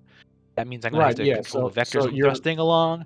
right. Yeah. And So my your altitude is gonna main matter more. All that stuff. yeah your main skill as a heavyweight is counter positioning the lightweight and kind of thinking ahead so you keep them in your sights. Right. And that's why these really good players, like I think you were talking about Oliver earlier, was able to take advantage of that because they were able to think ahead. They were able to really position themselves in the correct way to be able to beat lightweights. Right. Yeah. So like Franco, he was a really good heavyweight player in AC3, and yeah, it's the same thing. It's just the thing he would do is he would either try to cut the ring in half and limit the ability of you to move, right? So like a boxer, right? You get in the middle of the ring and then you start angling so that the guy can't get past you. That's cutting the ring in half, right? He'll do something like that usually in the arenas, especially because a lot of those arenas are circular or square. In EC3, they're not really like lots of cover in that game. Just earlier and later games have more cover. He would do a lot of that, and then of course controlling his altitude properly, and then using the overboost in a way to either blitz in and force you to like not have your camera on him anymore because you had to evade too hard, or button hooking in a way that gets him to realign his camera so he can just kind of keep it on you as he comes stalking you back into the map, as he's moving back to the middle to kind of corner you and then just plasma you to death or whatever, right? There were a couple other kind of weird, silly things you could do with heavies, like I think the early meta for AC3, they used like those max defense heavies with a machine gun and a howitzer, and then you just kind of, because the lockbox was almost the size of the screen, and you would just kind of hold the button down and watch. That was like really early meta, and it did pretty well in the beginning, but eventually that stuff fell off because lightweights could just dance around that stuff even within the lockbox, and that's when you have to start thinking about, and you run into what TM was talking about, where it's like, oh no, now I have to start thinking ahead about how I'm actually going to hit this guy, because he's quicker than I am, and if I don't pay attention, they're going to get to my side, and I'm going to have to turn, and he turns faster, so he's going to stay there. I'm never going to be able to catch him without thinking ahead about what I'm doing. So basically we get into a spot of like skill expression where it's not just I'm going to assault boost towards the opponent, shoot my zims, then kick. It's more just like, how am I going to even be able to hit this guy? Like I have to really think. It's very much a dance. I describe it. Right. Yeah. Now, yeah, I think that's with that said, do y'all think it should return to Armored Core 6? Or Armored Core 6.5? No. I think it should return in the next game when they make Armored Core 7. After they make that like Escaflowne Dunbind game that they were talking about. Like after they do that, they could carry over the AC6 system to that. Like I remember Miyazaki made a comment. It was like, "Oh, I always wanted to make like an Escaflowne like game," and so they're actually doing that. What is that? I have no idea what that is. It's an anime. It's like a mecha show where you have like giant mechs like fighting with swords and stuff like that. So it's like think of a fantasy mecha. That sounds cool. Yeah, I mean, he mentioned in an interview that he wanted to try and explore that, and maybe we'll see that next after the Elden Ring DLC. I don't know, but so I believe for Armored Core 7, they should bring it back. So I believe Striker said, Striker with a Y said they should bring it back. Penguin, you said no? Yeah, I think I kind of like how AC6 plays, and I don't know if it's because I'm an old guy at this point and my hands like barely work, but like, I'm kind of okay with not having to do all the fancy moves I used to have to do when I played in tournaments in AC like 2 and 3 and Last Raven and all those series of games. Like,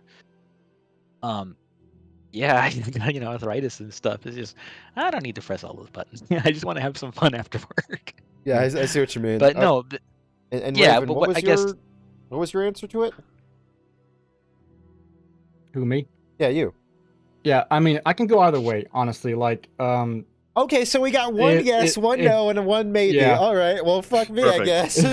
We got the trifecta, man. We got the trifecta. But like, I would go back and play Last Raven online or whatever, the older games online, if I want to have the same thrill of actually trying to aim my lockbox and track people. Say there was an AC7. Like, I really like how AC6 plays out on a macro scale. Like, Melee has never felt better in any AC game prior to AC6. You can do cool things like just flamethrower people because of hard lock. It locks you onto them. And these are things that AC6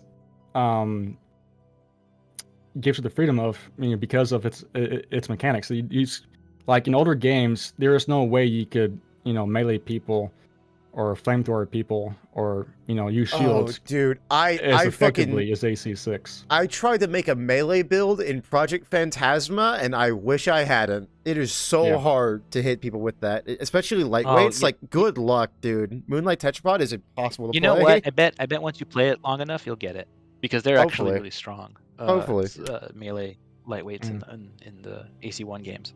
No, because the tracking is kind of incredible. Hey, Penguin, what I need you to do is I need you to send me a build so I can just make that because I'm playing through Project Phantasma right now, and it's just I want to do melee real bad, and it just seems so hard to play.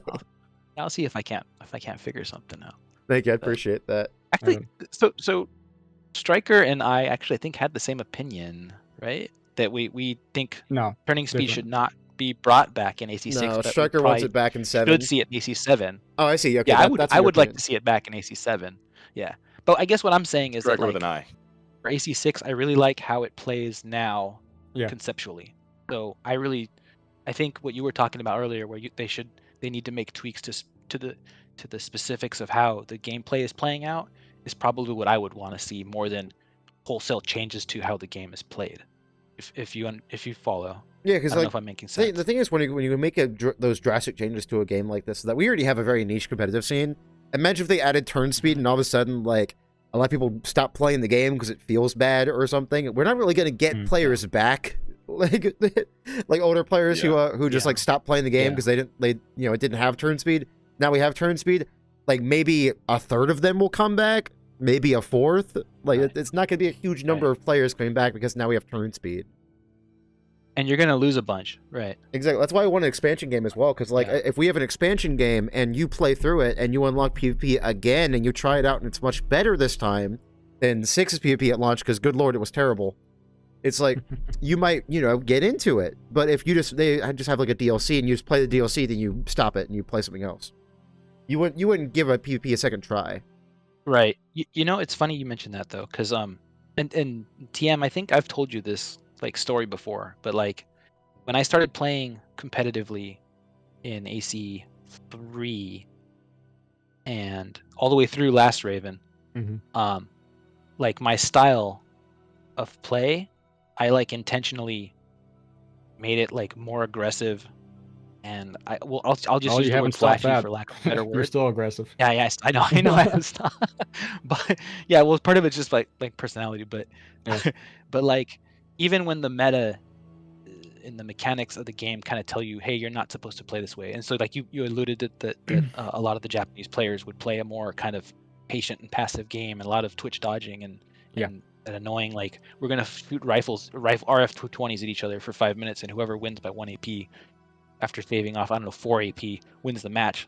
I never played that way, and a big part of why I didn't is exactly what Striker Hutassa was I think talking about, which is that I didn't want to chase people out because it was already such a niche thing, and I was driving all over the state and all over the surrounding states looking for fights and stuff in tournaments. So I didn't want to dissuade anybody from playing the game by showing them something that was not fun.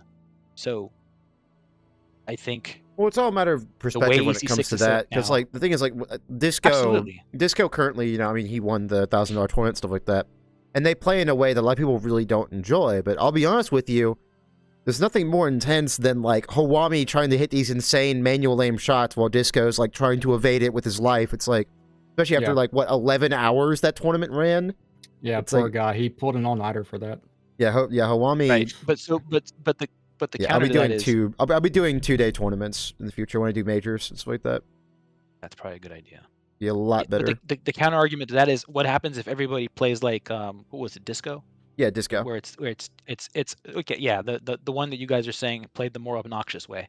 If everybody starts playing that way, they'll lose. Have a niche game they already. They will get obliterated if they start playing. The thing with this game, like when people will have less fun overall. With Armored Core specifically, the reason why Disco's rat build worked is because it was a completely new type of rat that we have never seen before, and it got some very, very lucky matchups. Like Risa's build would have eaten that thing alive. Just straight up, it would have obliterated it. Yeah, but you also have patches, and we didn't have patches back then. That's true. So like you would have to, especially if there's no rules, you can do some pretty despicable things to people. Fourth and fifth. I know for me personally, I always tried to avoid doing that, and so that's why I understand what you mean. The way but I played was based on that, right? The reason why I defend a rat-based playstyle is that Disco's the only one doing it. There is no one else who's ratting in this game because it is basically dead, because people have gotten a lot better at catching rats. The only reason why Disco's rat works is because it's fucking Disco, and Disco is insane. Right. And also the rat, I think, kind of started out as like a counter pick to your super heavy stuff that barely went past 400 kph, which was a thing in the original tournaments that allowed counter picking. Yeah. But this was a build lock tournament. Exactly, and build lock absolutely kills rats. Like the only right, one. it's very much a specific counterpick style AC, and Yeah. Disco's like you said, he made a really heavy rat, just to be more well-rounded. He even put a shield on it this time, so he takes less damage while he's shooting Nebulas. And it worked pretty good against most of the competition. Against Swami, it worked pretty good as well. But I think, given that, or given if he, I'm sorry, I'm so tired right now. You're good. We've been going for an hour and a half. I understand. We're gonna wrap up soon. Yeah, I had a hard day at work. What was I You were trying to telling say? me. Shit. Yeah. I think given if it was a counter pick tournament again, you wouldn't see him making a heavy rat. You'd see him going back to his lightweight rat style because it's more effective at what it does.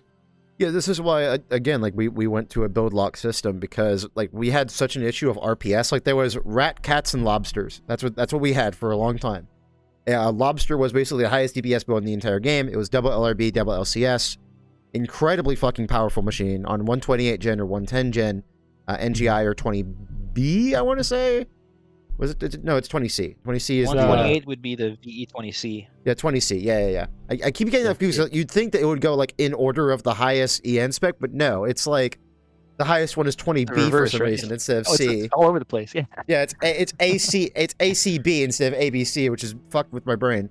Anyway, like you would run a lobster, which is like a heavy biped or quad with that setup, and it was just like the highest DPS thing in the game. It was like the most DPS check like you could ever make.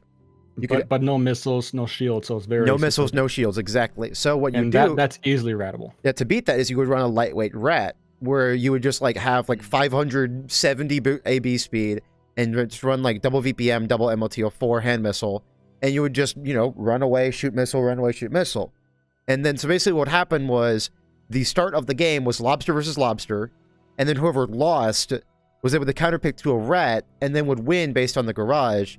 And then the person who lost would switch to a cat, and which was the build like double laser pistol or double Rensetsu RF or something to like do a bunch of damage like at a kind of a medium range because it's lightweight, so it has no defenses, so you can't ricochet. So the entire idea was just like I'm just gonna obliterate you because I'm just gonna win this matchup. That's basically what the entire game was. So what Build Lock created, and I absolutely love Build Lock. We're gonna do it for the future tournaments. Was this whole system where it's like you have to make a generalist build. You have to. It is super duper important that you make a build that can handle multiple matchups. Yeah. And that's what killed... that's the way... Oh, go ahead. And that is what killed Lightweight Rat. That's what killed Lobster. That's what killed all of these builds that were just like the most like, I'm going to put all my stats into this one thing and we'll see what happens. Which was great because previously, it was bad. And that's the way we ran tournaments prior to AC6 too. They were mostly build lock. So you were forced to make an AC that's very stable. They can, has an answer to most situations in the game. It also creates something so cool like outside of the game, because it's like now when you see a build or like you see like a really cool like Reese's build, for example, like we're calling it Reese's build because it's like Reese's specific AC, which is really, really cool. And it's like people are starting to get more, so you know how in fighting games they're like your character is like your avatar almost, like you're like the best blank player in the world. Where if you enter a tournament with double Zimmerman and you do go really far, you'll be considered like one of the best dual Zim players. But if you just swap to dual Zim for like one or two matchups, there's a lot less. Like when it comes to the community, like there's a lot less cool stuff that happens. Like let's say like Ramen, who's the best lightweight player over here in the West, just swap to a heavyweight in one matchup. Like that would be way less cool than making it to 9th place with a lightweight AC. Like it's so freaking cool. Yeah, I think that's what made Disco a true rat after this tournament because he made a rat that won in a build lock tournament, and it's what made Oliver in the old days because he entered a solo AC in a build lock tournament. That there was no countering with the solo against like something really slow. He did it for 3 years straight. Yeah, what a beast. Yeah, that's fucking awesome. He's a monster, man. That guy's a robot. I think we'll wrap up here. Could I make a final comment? You know what, Striker? You can, just because I like your name. Yeah, appreciate it. So, Armored Core, I would say, probably is one of the only game series where asymmetrical PvP is done right, and it provides such a great amount of customization to the player that you can provide exactly what sort of advantage that you want to bring to the table in terms of what sort of match you want to play. And there's a great deal of experimentation that comes with that as well. And you dropping a lot of these names with AC6 that I'm not even familiar of because I really haven't had time to participate in the competitive scene like I have.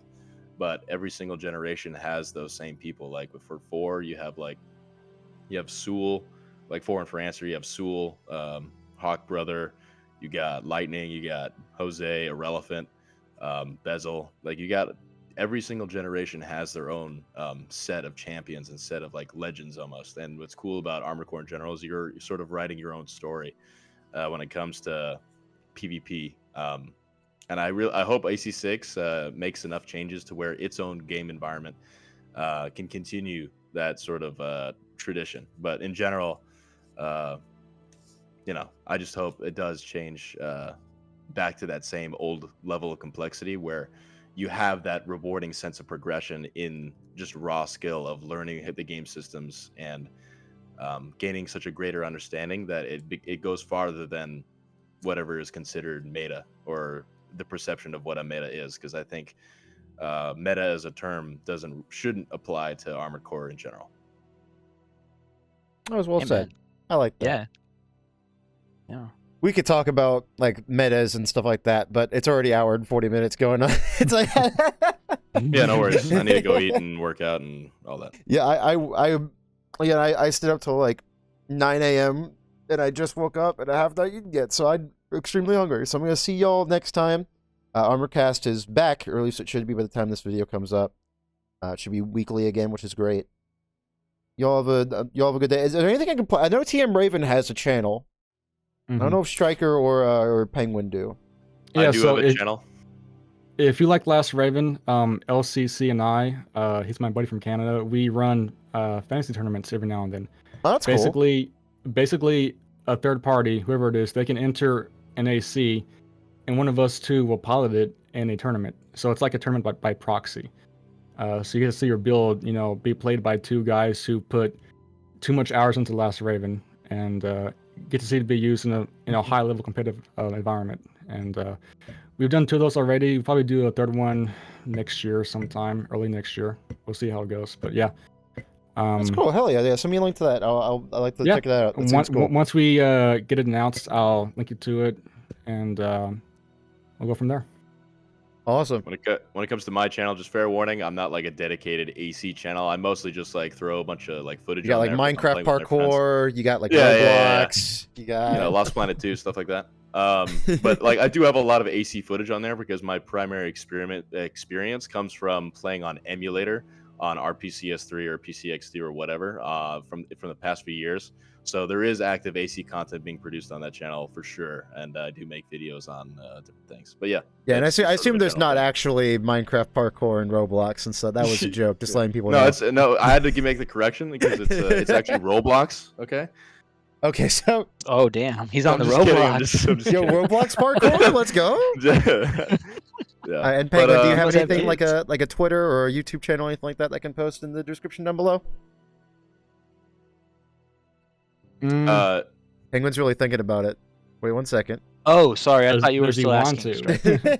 Oh, I mean, yeah, I have a YouTube, but I mostly just post random like AC stuff. Like I have a lot of old AC stuff on there, which might be. Well, then hit me with the link, and I'll put it in the description, and we'll see what happens. We can check it out. Yeah, sure. I haven't been sharing it really widely, so but yeah, it's mostly just like if anybody that listens to this like knows me from before, they might enjoy watching it because they might enjoy watching me play again. But I don't know. Yeah, I just post videos once in a while for fun. But yeah, I'll link you. Awesome. All right. Well, hopefully y'all have a good day, and I'll see you next week from ARMOREDCAST. I don't know how to do outros for this series. I probably never will. Fly high, Ravens. Fly high, Ravens is very good. I do actually like that a lot. Just don't steal that. That's mine. Oh. No, I'm stealing it. It's mine now. Oh, no. TM. You signed got a 1v1 for it now. Copyright strike. We have we have 2 show matches now. We got the name show match and the outro show match. Oh my god. All right. Well, goodbye. Yeah. I'm hitting the stop recording button now. That's the call. That's the sign off. I'm hitting the stop recording button now.